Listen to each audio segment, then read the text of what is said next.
Good morning students, आप सभी का श्री श्याम विज्ञान एकेडमी की ऑनलाइन क्लासेज में स्वागत है। आज का जो हमारा टॉपिक है वो टॉपिक है प्रासरण का महत्व।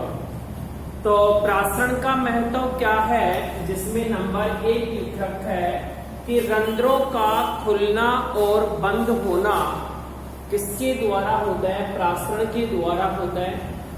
नंबर 2 है पत्ती, पोष और फलों को निश्चित आकृति क्या करना?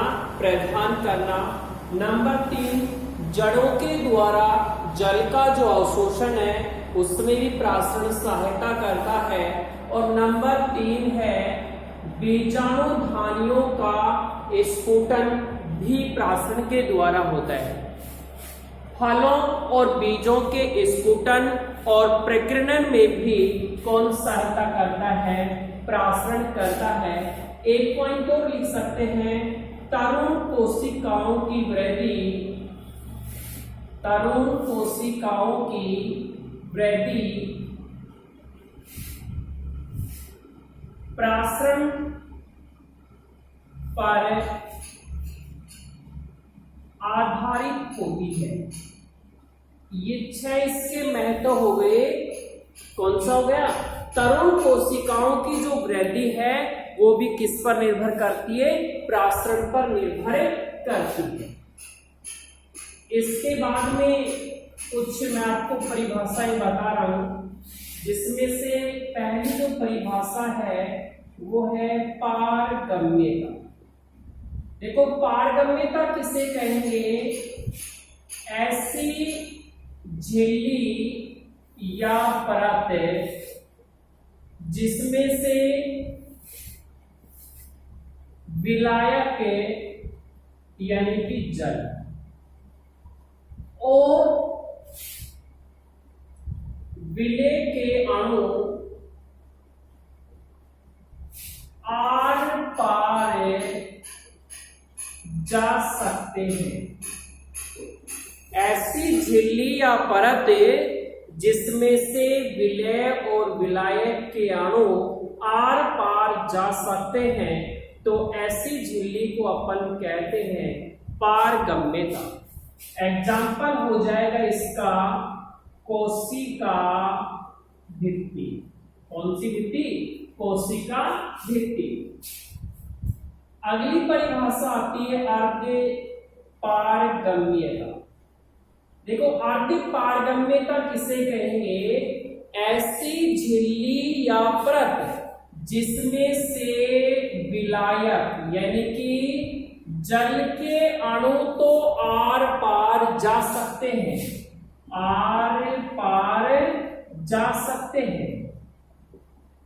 ऐसी झिल्ली या परत जिसमें से विलायक या जल के अणु आर पार, उस झिल्ली में से आर पार जा सकते हैं, लेकिन विलेय के नहीं, तो ऐसी झिल्ली को अपन क्या कहेंगे? अर्ध पारगम्यता कहते हैं।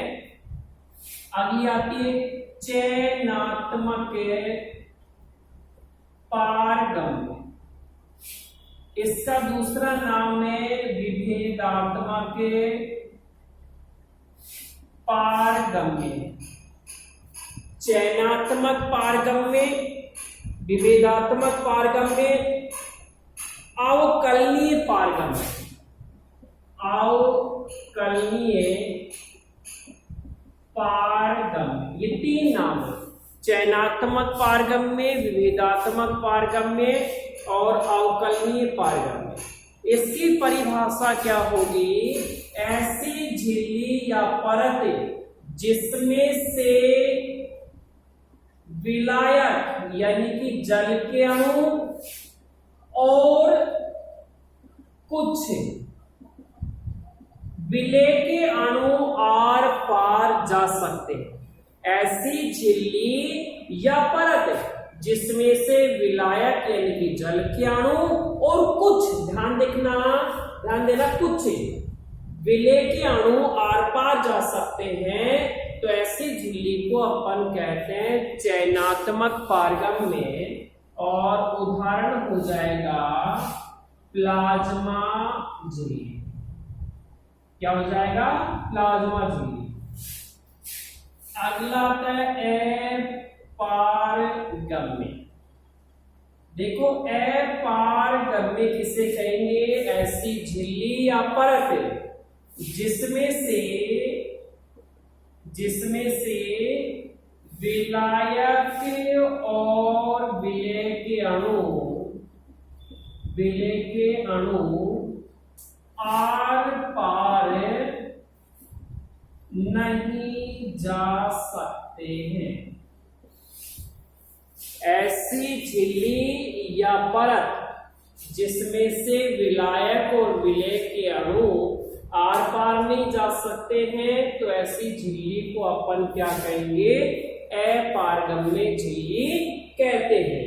अब देखो इसमें समझने नोट डालकर आपको लिखना है प्लाज्मा झिल्ली और एक है कोशिका झिल्ली।